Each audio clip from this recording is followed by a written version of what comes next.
आज की वीडियो में हम बात करेंगे एक ऐसे योग के बारे में जो किसी भी हाउस की स्ट्रेंथ को बहुत पॉजिटिवली या नेगेटिवली घटा या बढ़ा सकता है।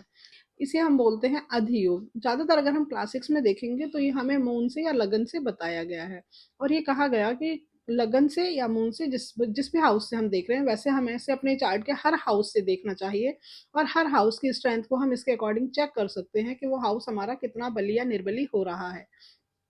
तो इसमें ये बताया गया कि सिक्स सेवन्थ और एट्थ हाउस में यदि शुभ ग्रह हैं तीनों हाउसेस में, बहुत सी जगह ये भी बताया गया कि इन्हीं तीनों हाउसेस में मिलकर, चाहे वो एक साथ, चाहे वो किसी हाउस में दो ग्रह हों, चाहे किसी हाउस में तीनों एक साथ हों, लेकिन तीनों ग्रह सिक्स सेवन्थ या एट्थ में हों। जबकि मुझे ऐसा लगता है, या मैं सोचूं कि मैंने देखा है कि सिक्स सेवन्थ एट्थ हाउस में तीनों हाउसेस में अलग अलग प्लैनेट की प्लेसमेंट होनी चाहिए।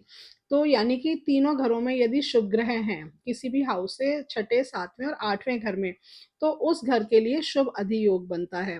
और यदि तीनों घरों में पाप ग्रह हैं तो हम कहेंगे वो पाप अधियोग होगा।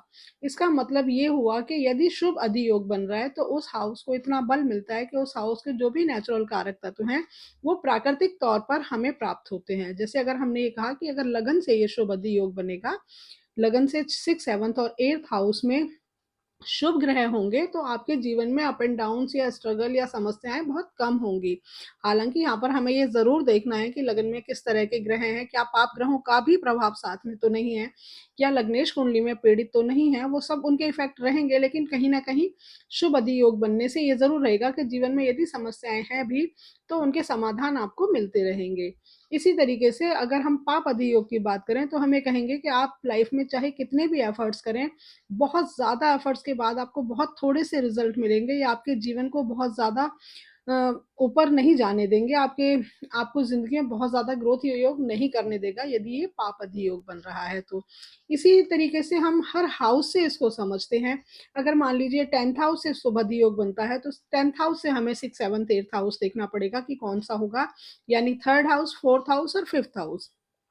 यानी इन तीनों घरों में यदि शुभ ग्रह होंगे तो हमारे टेंथ हाउस से शुभ अधियोग बन जाएगा, और इन तीनों घरों में पाप ग्रह होंगे तो हमारे टेंथ हाउस से पाप अधियोग बन जाएगा। यानी शुभ अधियोग है तो हमें नेम फेम कमाने के लिए, क्योंकि हम जानते हैं कि टेंथ हाउस हमारा स्टेटस होता है, हमारी प्रतिष्ठा होती है, तो हमें कहेंगे हमें बहुत इजीली प्रतिष्ठा की प्राप्ति हो जाएगी, या नाम हम कमा लेंगे, या जो भी हमारा करियर है, जो भी हमारी पहचान है, वो हम आसानी से बना लेंगे। यही यदि तीनों घरों में, यानी तीसरे, चौथे और पांचवें घर में पाप ग्रह होंगे तो हमें अपना नाम बनाने में, हमें अपनी पहचान बनाने में, हमें अपना एक स्टेटस तैयार करने में बहुत ज़्यादा एफर्ट्स करने पड़ेंगे।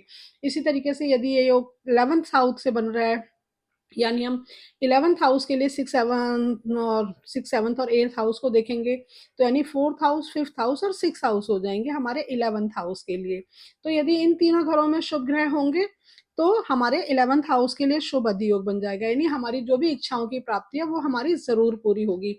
हो सकता है कुछ इच्छाओं की प्राप्ति थोड़ी देर से हो, लेकिन हमारी इच्छाएं पूरी जरूर होंगी। ये हमारा 11th हाउस से बनने वाला शुभ अधियोग बताता है। यही यदि 11th हाउस से पाप अधियोग बनेगा तो हम ये कहेंगे कि हमारी इच्छाओं की पूर्ति होना बहुत मुश्किल होगा, यानी जो हम चाहेंगे वो मिलना तो हमें बहुत मुश्किल होगा। हो सकता है हमारा 11th हाउस बली हो, हमारा लगन लग्नेश बली हो, तो हमें जीवन में सब कुछ समृद्धि प्राप्त हो, वो पॉसिबिलिटीज है, लेकिन कहीं ना कहीं हमारी इच्छाओं की पूर्ति की कमी हमें हमारे जीवन में महसूस होती रहेगी।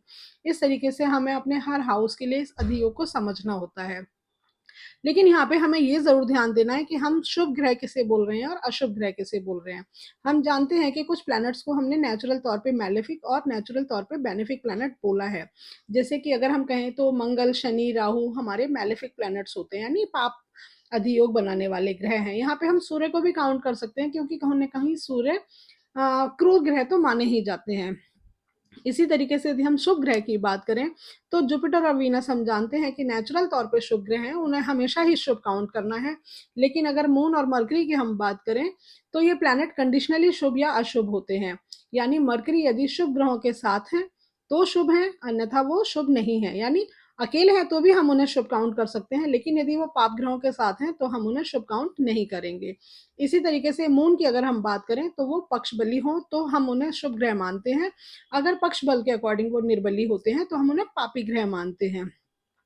तो हम ये कह सकते हैं कि पाप अधि योग के लिए तो हमें सिंपल सा देखना है कि हमारे मार्स, सैटर्न, राहु तीनों हाउसेस में आ रहे हों, यानी छठे, सातवें और आठवें किसी भी हाउस से, यहाँ पे हम सन को भी लेंगे, तो हमारा पाप अधि योग बन जाएगा। लेकिन अगर हम शुभ अधि योग देख रहे हैं, तो हमें ये देखना होगा कि वो जो शुभ अधि योग बना रहे हैं वो तीनों प्लैनेट क्या शुभ हैं, क्योंकि हमने मान लिया कि जुपिटर और वीनस को तो हम हमेशा शुभ मानेंगे, लेकिन अगर मरकरी या मून हमारे उस हाउस में आ रहे हैं, उस योग को पूरा कर रहे हैं, तो क्या वो कहीं वो पाप ग्रह तो नहीं है। अगर वो भी शुभ ग्रह हैं, तो हम उसको पूरी तरह शुभ मानेंगे। इसके अलावा जिनको हम शुभ ग्रह बोल रहे हैं, वो यदि हमारी कुंडली के लिए भी शुभ है, यानी वो हमारी कुंडली के बेनिफिक हाउसेस के लॉर्ड हैं, हमारे लग्नेश के मित्र हैं, तो यहाँ पर उनकी शुभता हमारे लिए और ज्यादा बढ़ जाएगी। तो जितने ज्यादा अधिक शुभ ग्रह होकर वो प्लैनेट आपके किसी भी हाउस से शुभ अधि योग बनाते हैं, तो उस हाउस के कारक तत्वों को बहुत ज़्यादा बढ़ा देते हैं, यानी बहुत ईजिली वो चीज़ें हमें अवेलेबल होती हैं। ऐसे में हमें ये ज़रूर ध्यान रखना है कि हम किन हाउसेस के लिए चाहते हैं कि हमारे उन हाउसेस को ग्रोथ मिले, और किन हाउसेस के लिए हम ये चाहेंगे कि इनकी ग्रोथ बहुत ज़्यादा हमारे लिए शुभ नहीं है।